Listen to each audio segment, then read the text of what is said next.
ইসলামী ছাত্র শিবির ছাড়া কোনো রাস্তা খোলা নেই। আপনি যদি চ্যালেঞ্জ দিতে চান নিয়ে আসেন অন্য সংগঠনগুলো, আমি একটা শিবিরের ছেলেকে নিয়ে যাব, তামাম দুনিয়া সব নিয়ে আসেন। 100 ভাগ না হলে আমি 99 ভাগ গ্যারান্টি দিতে পারি। ওদের চরিত্র যদি 100 ভাগের 10 ভাগ ঠিক হয়, এর চরিত্র 100 ভাগের 70 ভাগ ঠিক থাকবে। কোন কারণে আপনার চুলকানে আসবে? আপনি কি জানেন? তার মানে আপনি নিজের থেকেই মনে মনে ভাবছেন যে আমি এগুলো করছি, সামনেও করব। আপনিও যাবেন। ঠাকুর ঘরে কে রে? আমি তো কলা খাই। অনেকে আপনার নাম বলে বলেছে, বলেন কোন কারণে নিজের দিকে টেনে নিন?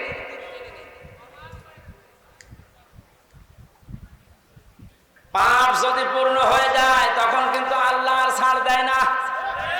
ওয়ালা ইয়াহসাবান্নাল্লাযীনা কাফারু আন্নামা নুমলি লাহুম খায়রুল লিআনফুসিহিম ইন্নামা নুমলি লাহুম লিয়াজদাদু ইসমা ওয়া লাহুম আযাবুম মুহিন। কাফেররা ধারণা করে আমাদের চেয়ার যে বসে আছি, ক্ষমতার চেয়ার, এর নরম চড়ন নেই, এটা মনে হয় আল্লাহ ভালোবেসে আমাদেরকে দিয়েছে। আল্লাহ বলেন না, ওরা মনে করে আমাদের কল্যাণের জন্য এই চেয়ার, আমরা যা করছি সবই তো বৈধ। আল্লাহ বলেন তোদেরকে তোদের পাপের বোঝাটা পরিপূর্ণ করার জন্য আমি আল্লাহ এই চেয়ারে বসিয়ে রেখেছি। ওরা সর্বশেষ পাপের বোঝা পরিপূর্ণ করেছে ইসলামী আন্দোলন, একামতে দিন, জামাত ইসলামকে নিষিদ্ধ করার মাধ্যমে। এটা না করলে পাপের বোঝা পরিপূর্ণ হচ্ছিল না। যে শয়তানগুলোর পরামর্শ এটা করেছিল, শয়তান এখন সব ডিম খাচ্ছে, সবগুলো ডিম খাচ্ছে, পচা ডিম। কথা বলে না কেন? লিয়াজদাদু ইসমা, ওদের পাপের বোঝা 5 তারিখের আগ পর্যন্ত পূরণ হয়নি। যেই করেছে 1 তারিখে, 4 তারিখের ভেতরে আল্লাহ সব কমপ্লিট করে দিয়েছে। ওয়ালাহুম আযাবুম মুহিন, ওদের জন্য অপমানজনক শাস্তি। এর চাইতে আর কত অপমান হবে বলেন? বলছিলেন না জালামের যে কেক মারছে, আমার মনে হয় আমরাও সুযোগ পাচ্ছি না। সুযোগ পেলে আমরাও 2-1টা দিতাম, কারণ আপনারা যা করেছেন আমার সাথে। কম বেশি এই দেশে যদি 10 জন আলেমকে পরিস্থিতির দিক থেকে, এলেম আমল না, শুধু পরিস্থিতির দিক থেকে 10 জন মানুষকে সারা বাংলাদেশে চেনে, তার ভেতর আমি একজন। পেটের ভেতর থেকে শুনতে শুনতে আসে যে হামজা বলে একজন আছে। গাড়িতে আসার সময় মায়ের কোলে বসে বসে কি খাচ্ছে, চিপস খাচ্ছে, আর বলছে ওই যে হামজা দাস। তার মানে ও পেটের ভেতরে শুনে এসেছে যে হামজা নামে একজন আছে। এইরকম একটা পরিচিত মানুষের সাথে আপনি আমার মাজায় দড়ি দিয়ে, মায়ের ভেতরে বেড়ি দিয়ে, তাও ডান্ডা বেড়ি, হাতের ভেতরে আপনি হ্যান্ডকাপ দিয়ে, কালো কাপড় দিয়ে চোখ বেঁধে আপনি 11 ঘন্টা টাঙিয়ে রাখলেন, আপনি মানুষ। আবার যখন দড়ি দিয়ে টেনে নিয়ে যেত আদালত প্রাঙ্গণে, মনে হতো যে ছাগল টেনে নিয়ে যাচ্ছে।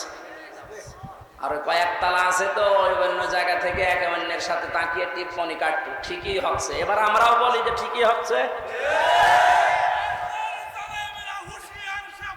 ওই আপনি সব বলেন, আপনি সব।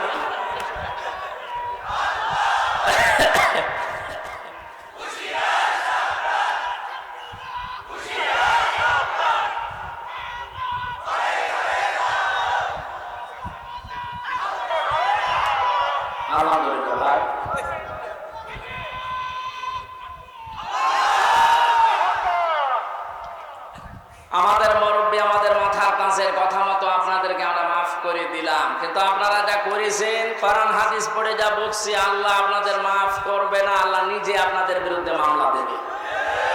জালেম যারা এবং জালেম এখন যারা নতুন করে হচ্ছেন, আপনারা আল্লাহর মামলার কেসের আসামি। খুব গুরুত্বপূর্ণ বিষয়, এটা খেয়াল করে জীবন চালাবেন। যে মানুষগুলোর আত্মার মাগফিরাত এবং রূহের আহত মানুষদের সুস্থতায় কামনায় তাফসীর মাহফিলের আয়োজনে, বিশাল আয়োজনে যারা আঞ্জাম দিয়েছে, যারাই খেদমত করেছে এত বড়, আল্লাহ প্রত্যেককে তাদের মনের কামনা বাসনা পূরণ করুন। আমরা বারবার বলছি, আমরা কিন্তু এখনো পর্যন্ত বিজয় অর্জন করতে পারি নাই, আমরা শুধুমাত্র স্বাধীন হয়েছি কেবল। আমরা জুলুম মুক্ত হয়েছি, এখনো পুরোপুরি না। ষড়যন্ত্র তো থেমে নেই। এই জন্য আসল বিজয় হবে তখন যখন দেখবো কোরআনে কারিম দিয়ে 56,000 বর্গ মাইল চলছে। কারণ এই দেশটায় 53 বছরে বাবা চালিয়েছে, স্বামী চালিয়েছে, চাচা চালিয়েছে, বুবু চালিয়েছে, ভাবি চালিয়েছে, সবই আমি না দেখিয়ে মুরব্বীরা দেখেছে। এক কথা বলে না কেন? শুধুমাত্র এখন দেখতে বাকি আছে এইটা দিয়ে চললে কেমন লাগে, এইটা দিয়ে যেন সংসদ চলে, দেশটা চলে, দেখতে চান না?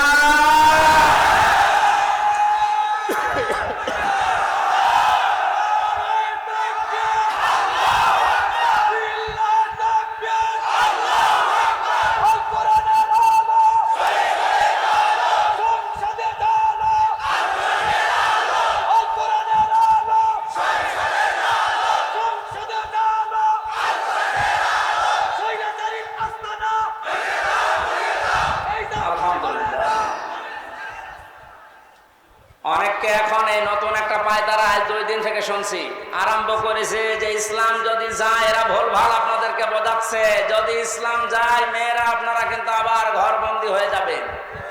এই জুজুর ভয় দেখিয়ে লাভ নেই, মেয়েরা এখন বুঝতেছে। আপনি স্ট্যাটাস গুলো পড়েন ফেসবুকে, অধিকাংশ মেয়েরা এখন বলতে চাচ্ছে ইসলাম আসলে আমরা মায়ের কোলে থাকবো। আমির জামাত ঘোষণা দিয়েছে যদি আল্লাহ আমাদেরকে কবুল করেন, মেয়েরা যে নিরাপত্তা পাবে কিয়ামত পর্যন্ত এই দেশের মেয়েরা বলতে পারবে না যে আবার কোরআন বাদে অন্য কিছু আসুক। আমরা এটা দেখাতে চাই, দেখাবো ইনশাআল্লাহ। কোরআনের সূরা সূরা, সূরা মানে সংসদ, সূরা মানে কি? যেহেতু সংসদ নির্বাচন সামনে আসছে, সংসদ নির্বাচন করার জন্য যে 7টা পদ্ধতি আছে, 7টা গুণ দেখে দেখে নেতা নির্বাচন করা যায়, ওই কথাগুলো আল্লাহ সূরা সূরার ভেতরে দিয়েছেন। আমরা মাত্র একটা আয়াত পড়েছি, আয়াতের নাম্বারও 7। কত? আমরা সব কিছু বাদ দিয়ে সরাসরি কোরআনের আয়াতে যাচ্ছি। আল্লাহ পাক বলেন ওয়াকাযালিকা আওহাইনা ইলাইকা, আমি এইভাবেই করে হে নবী আপনার প্রতি ওহী নাযিল করেছি। এই আয়াত নাযিল করা দেখে বোঝা যাচ্ছে এর আগেও আল্লাহ বিভিন্ন নবীদের উপরে ওহী দিয়েছিলেন নাকি? ধারাবাহিকতায় বিশ্ব নবীও পেয়েছেন। আল্লাহর নবীকে আল্লাহ যেটা দিলেন কোরআনান আরাবিয়্যা, নবীকে যে আল্লাহ ওহী দিয়েছেন তার নাম আরবি কোরআন। কি কোরআন? এই ভাষাটা যেহেতু আমাদের মাতৃভাষা না, এই জন্য আমাদের কাছে একটু কঠিন লাগে, কিন্তু পৃথিবীতে সবচেয়ে সহজ ভাষা আল্লাহ জানিয়েছেন আরবি ভাষা। ওহী যেহেতু কোরআনে কারীম আরবি ভাষায় এসেছে, মুসলমানেরা আমাদেরকে এখন ইমানের দাবি অনুযায়ী আরবি ভাষায় শুদ্ধ করে কোরআন শিখতে হবে, মাস্ট বি। আমি অনেক পীর সাহেবের মুরিদ, অনেক ইসলামী আন্দোলনের ভাইদেরকেও দেখেছি কোরআনে কারীমের কাছে যে ওরা দুর্বল। শুদ্ধ করে কোরআন পড়া বোঝার যে সিস্টেম গুলো চালু আছে, এটা 100 ভাগ এখন আমাদের ফলো করা লাগবে। আমি যতটুকু দেখতেছি প্র্যাকটিক্যাল লাইফে যে রিপোর্ট গুলো পূরণ করা হয়, প্রতিদিন 3 আয়াত 5 আয়াত 10 আয়াত আপনি যা পড়বেন শুদ্ধ করে পড়বেন, বুঝবেন এবং এটা লিখে রাখবেন। এই সিস্টেম যদি কেউ 4 মাস 6 মাস 1 বছর পালন করতে পারে, আস্তে আস্তে তার শুদ্ধ হয়ে যাবে। আর এটা হওয়ার জন্য দেশে একটা বিশ্ববিদ্যালয় আছে, তার নাম জামাতে ইসলামী। আমি অন্য কোন জায়গায় এসে সিলেবাসটা পাইনি। আপনি যা যা করেছেন সবগুলো পয়েন্ট আকারে ওখানে লেখা লাগে। আপনার জীবন এমনি পরিশুদ্ধ হয়ে যাবে। নিজেকে যদি পবিত্র করতে চান, পরিশুদ্ধ করতে চান, ফিরে আসেন। আহ্বান জানাচ্ছি, দাওয়াত দিচ্ছি। নয়তো আবার বলবেন যে আল্লাহ আমি দাওয়াত পাইনি। এই জন্য দাওয়াত দিয়ে দিলাম। যদি বিশ্ববিদ্যালয়ে পড়ার ইচ্ছা থাকে, আপনি মূর্খ মানুষ হন, অসুবিধা নেই। বিশ্ববিদ্যালয়ে যদি পড়াশোনা করার মন মানসিকতা থাকে, ইচ্ছা থাকে, বাংলাদেশ জামাতে ইসলামীতে আপনি যোগ দিয়ে পড়া দেখবেন বিশ্ববিদ্যালয়ের মতো। আপনার জীবন ঠিক ওই ধাঁচে গড়ে তুলবে। একটা মানুষ সব দিক থেকে পারদর্শী হয়, অথচ লোকটা দেখেন ডাক্তার। আজকে কুষ্টিয়াতে ভাষণ দেওয়ার সময় তিনি উদাহরণ দিচ্ছিলেন, উনি কিন্তু একটা সার্জন ডাক্তার, অপারেশন করতেন। তার মানে ডাক্তারি লাইনে উনি সর্বোচ্চ।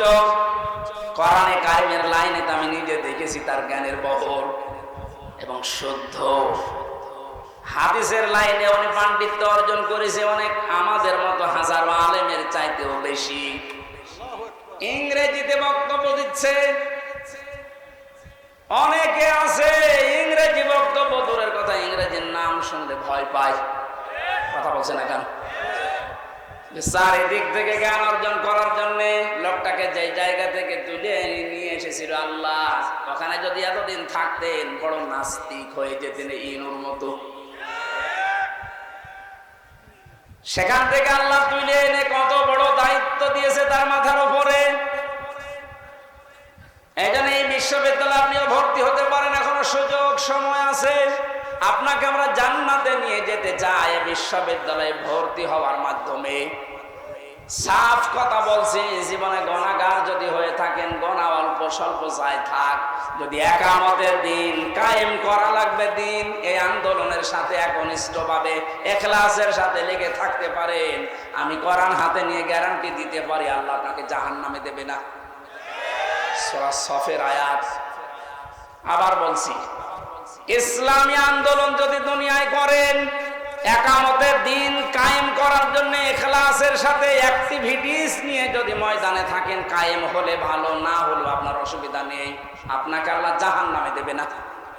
হ্যাঁ, জান্নাতেও দেবে না কয়েকটা কারণে। তার ভেতরে এক নাম্বার, আপনি যদি মা বাবার সাথে বিয়াদবি করে থাকেন জান্নাত পাবেন না।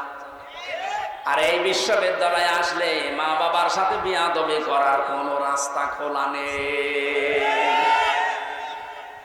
সবগুলো একেবারে ট্রেনিং দিয়ে দিয়ে ওই পর্যায়ে নিয়ে যাওয়া হয়, মানুষের মতো মানুষ হওয়ার জন্য, দেশ প্রেমিক মানুষ হওয়ার জন্য। এই দেশে ওপেন বলছি, ইসলামী ছাত্র শিবির ছাড়া কোনো রাস্তা খোলা নেই। আপনি যদি চ্যালেঞ্জ দিতে চান, নিয়ে আসেন অন্য সংগঠনগুলো, আমি একটা শিবিরের ছেলেকে নিয়ে যাব, তামাম দুনিয়া সব নিয়ে আসেন। 100 ভাগ না হলে আমি 99 ভাগ গ্যারান্টি দিতে পারি। ওদের চরিত্র যদি 100 ভাগের 10 ভাগ ঠিক হয়, এর চরিত্র 100 ভাগের 70 ভাগ ঠিক থাকবে। আল্লাহ রাব্বুল আলামিন কোরআনে কারীমকে যেহেতু ওহী হিসাবে আরবি ভাষায় দিয়েছেন, এখানে শুনলাম একটা মাদ্রাসা আছে। আমি যে বাড়িতে ছিলাম তিনি বলছিলেন আপনাদের একটা সুযোগ আছে, আল্লাহর এই ওহীকে শিক্ষা করার জন্য এরকম মাদ্রাসায় আপনি ভর্তি হয়ে যান, যে বয়সে থাকেন। কোরআন শুদ্ধ করা ছাড়া, কোরআন পড়া ছাড়া আল্লাহর নিকটবর্তী হওয়া যাবে না। ইমাম